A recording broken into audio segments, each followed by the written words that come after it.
Hi, welcome to week 5. Time is flying by. Having fun, are you?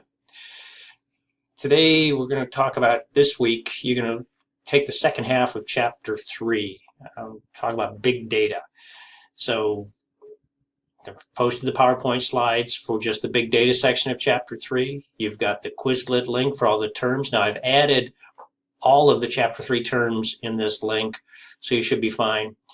You've got 2 assignments. One, a discussion question, number 9 on page 151, and it's reading an article about big data and why it's such a big deal, and answer a few questions.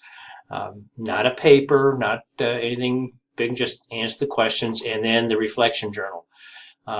Oh yeah, and the review quiz. Now remember, you can take that quiz as many times as you want, and keep in mind that the midterm and the final exam questions come from these chapter review quizzes, so you may want to go through those a few times, and so at least you've seen everything.